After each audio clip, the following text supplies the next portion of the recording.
And especially, you know, Nikki Haley, I'm just going to say this. She's probably menopausal. We don't need that. Well, well, well. Last night was Super Tuesday with 16 states voting in Republican and Democratic primaries, and I have three big takeaways on the night that I'm going to break down. Nikki Haley, the uncommitted vote, and California. Starting first here with Nikki Haley, who went into last night not looking too good, being the only candidate opposing Trump currently. Trump sitting at 77.5% in national primary polling, and Nikki Haley sitting down at 15.9%. And the polls were correct. She lost terribly. So she ended her campaign this morning, writing on Twitter, "I end my campaign with the same words I began it from the book of Joshua. I direct them to all Americans, but especially to so many of the women and girls out there who put their faith in our campaign. Be strong and courageous. Do not be afraid. Do not be discouraged, for God will be with you wherever you go. In this campaign, I've seen our country's greatness from the bottom of my heart. Thank you, America. God bless." Nikki Haley sending her love out to Republican voters. And of course, Republican voters love her back. Right? Ainsley said, "I would love the reaction from a woman in the crowd."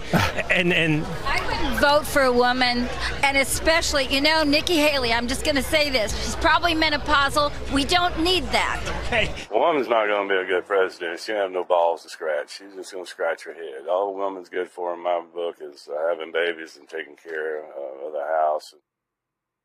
Well.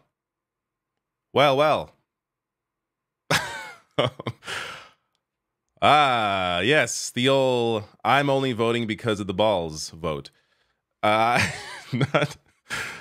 really the warm reception that I would think Nikki Haley would want, but this is the Republican voter. What did you expect? These are Trump voters. The cult has taken over. It is done. Now, Nikki Haley has not yet endorsed Trump. AP writing here, Haley did endorse the former president in his speech in Charleston, South Carolina. Instead, she challenged him to win the support of the moderate Republicans and independent voters who supported her. Quote, "It is now up to Donald Trump to earn the votes of those in our party and beyond it who did not support him. And I hope he does that." How many more years of Donald Trump do you have to see to understand he does not care? He will not do that. I can guarantee you he is not going to moderate his voice in any way. He is not going to shift his stance on anything. He will just do what is good for Donald Trump and hope that works out for him. Going on to say, at its best, politics is about bringing people into your cause, not turning them away. And our conservative cause badly needs more people. Trump is going to Trump. This idea that I hope Trump reaches out to those moderate Republicans. He's not going to. You know why? First, it's not in his nature. But secondly, they're going to vote for him anyways. Look at 2016. Hillary Clinton, and this is going to be a theme that we're going to come back to. Hillary Clinton in 2016 going after those moderate Republicans. They're really going to not vote for Trump, and they're going to vote for her instead. Did not work out. They voted for Trump. Democrats win when they get young voters out to vote, when they get people who don't normally vote out to vote, when they get disillusioned people out to vote. That's when Democrats win. Republicans are always going to have Republican voters. Republican voters are not going to vote for Republican light over the actual thing. So that is the lesson here. But going on, I mean, at least Nikki Haley has Vermont. She won Vermont over Donald Trump. There you go. So if something happens to Trump, his health, something, I guess that's what she's betting on, and hoping those delegates will then coalesce around her, which I don't even think would happen if that crazy scenario even occurred. But moving on, let's get to the uncommitted vote. So this was another big winner last night. I covered last week when Michigan voted 101,000 people voted uncommitted in the Michigan primary, sending a real message to Joe Biden that he is too aligned with the far right-wing Israeli government. That's why there's this campaign around, in case you didn't know, didn't watch last week's video, there's a campaign around the uncommitted vote for Democratic voters to vote for that in these primaries, to send a message to Biden that he is too closely aligned with the far right-wing Israeli government as they are committing a genocide. And last night, to the surprise of many, uncommitted did arguably better than even in Michigan. So in Minnesota in particular here, with 45,000 voters, or almost 46,000 voters, and 18.9% of the vote, which is higher than the percentage from Michigan. Now, this is how close Minnesota was in 2016. Hillary Clinton winning Minnesota by 44,500 votes. Again, going back here, the margin is larger here. More uncommitted voters than the difference in 2016. Joe Biden, we're going to get to the reaction, if there is one at all, to this. But this is something that the Biden campaign has to be concerned about. The White House has to be concerned about.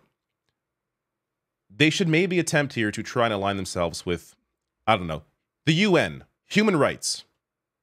But that's going to be a constant battle.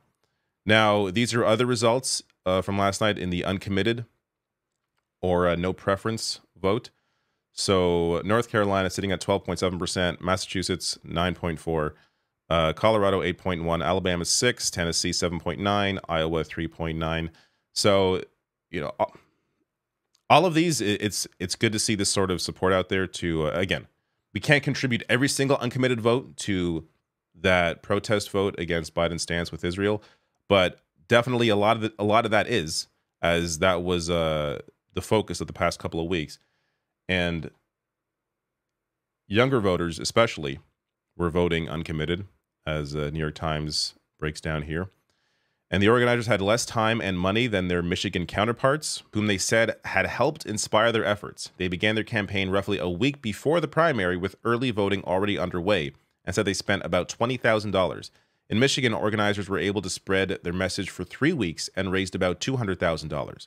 They also benefited from the endorsement of influential supporters like Representative Rashida Tlaib, the Detroit area Democrat, and from a populous Arab American community.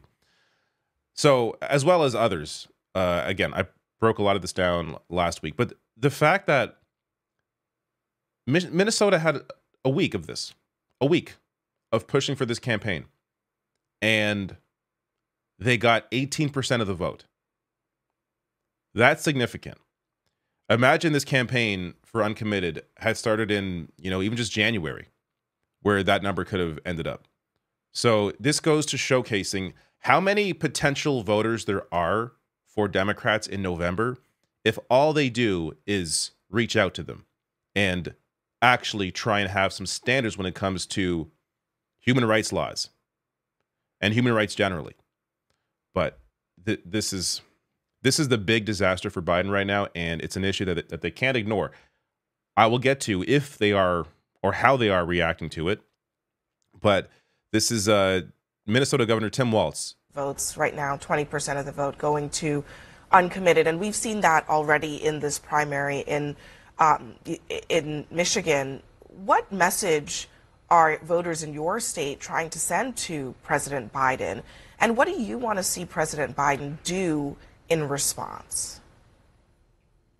Yeah, look, they're engaged. We're really proud in Minnesota. Civic responsibility. We have some of the highest voter turnouts. These are voters that are deeply concerned, as we all are. The situation in Gaza is intolerable. And I think trying to find a solution, a lasting two-state solution, certainly the president's move towards humanitarian aid and asking us to get to a ceasefire, that's what they're asking to be heard. And that's what they should be doing.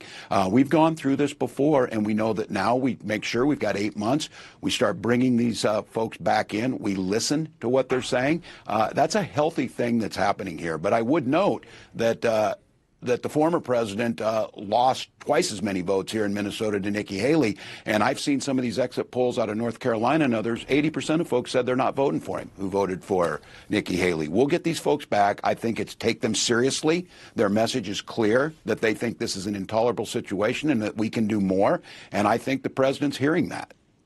The governor here recognizing that this is an issue that needs to be addressed. It's a similar statement that was released by the Biden campaign here. New York Times, writing the Biden campaign, which has tried to downplay the significance of the uncommitted efforts, issued a statement early Wednesday about the Minnesota results. Quote, "The president believes making your voice heard and participating in our democracy is fundamental to who we are as Americans," said Lauren Hitt, a campaign spokeswoman. Quote, "He shares the goal for an end to the violence and a just, lasting peace in the Middle East. He's working tirelessly to that end." So this is as far as they've gone in any sort of reaction to either from Michigan or from last night's results.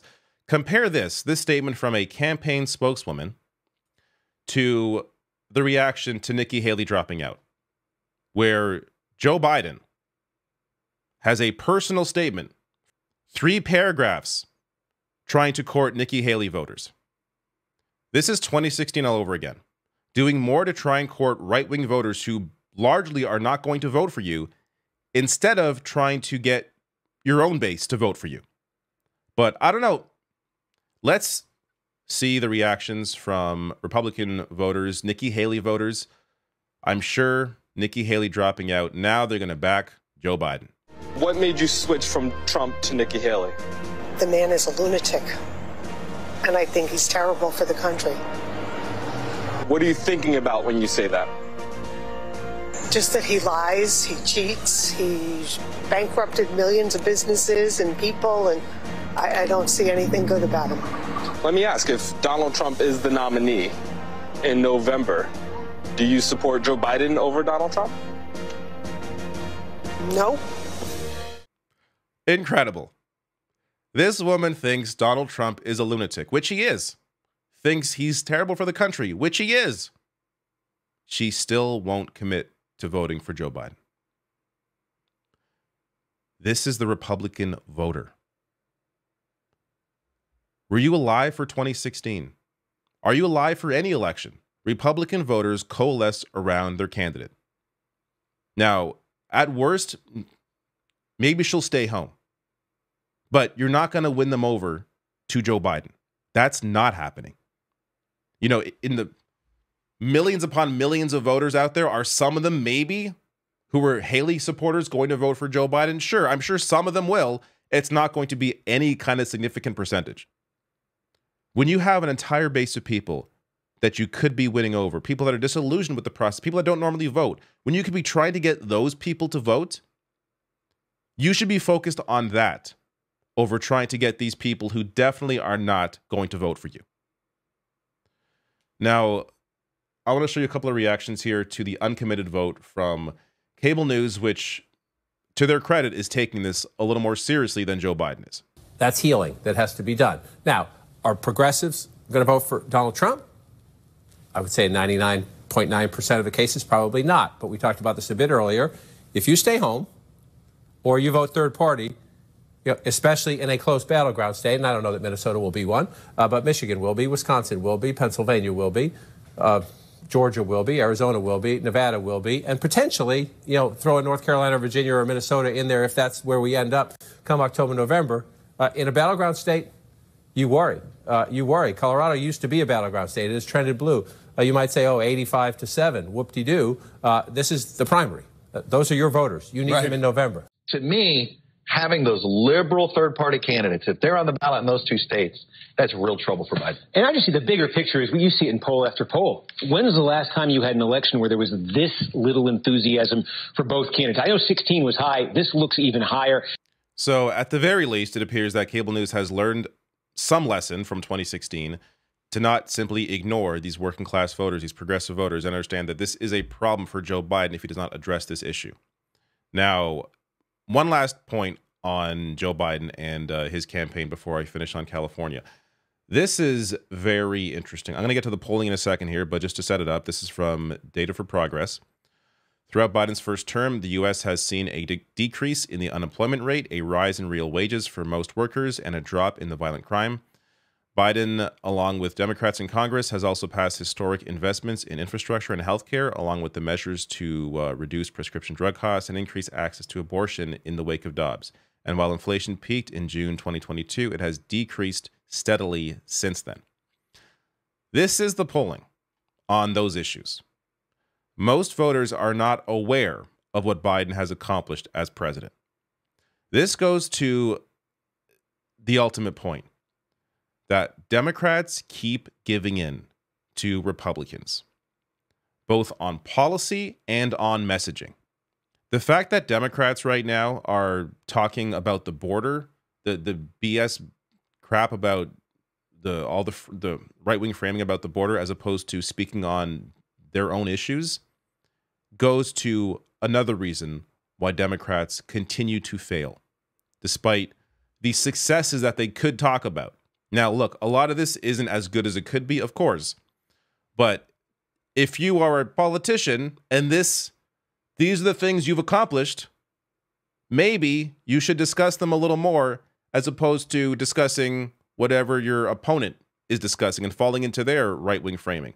So on every single one of those issues, reduced unemployment rate, increased investments in infrastructure, reduced costs for prescription drugs, increased wages, increased investments in healthcare, increased access to abortion. Though this one, sure, I guess, but that followed the ruling of Dobbs. So yes, sure, increased access to abortion in the wake, as they said earlier, in the wake of Dobbs. I still wouldn't say overall you increased access to abortion.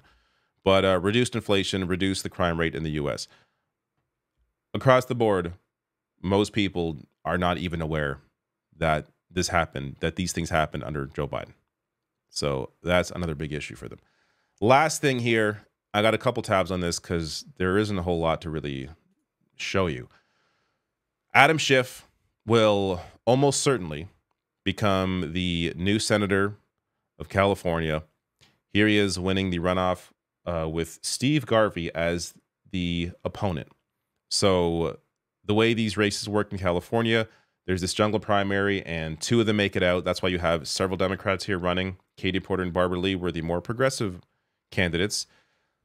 I don't know why at some point they didn't discuss, hey, maybe we should work together here and coalesce our support around one candidate, but they didn't. And this is the result of that.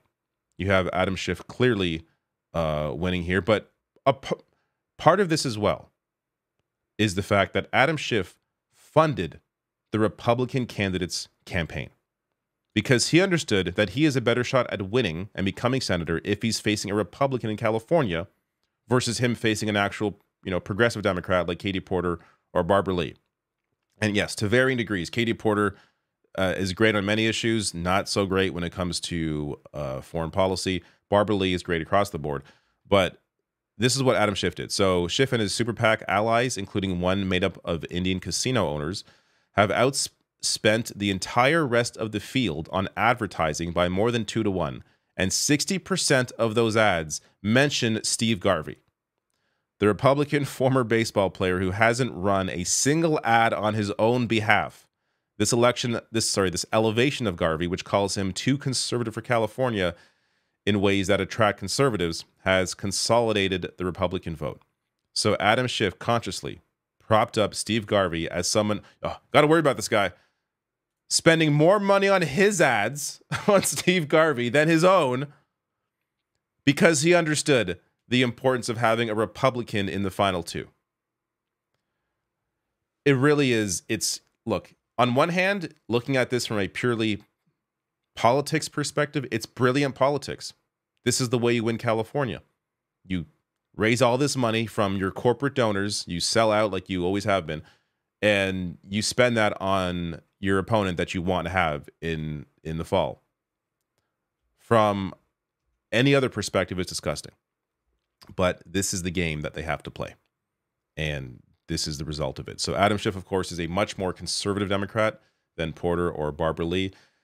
But it's the combination of this, along with Barbara Lee and Katie Porter splitting the vote, that simply did not help their campaigns. So those are the three big takeaways from Super Tuesday. Let me know your thoughts below.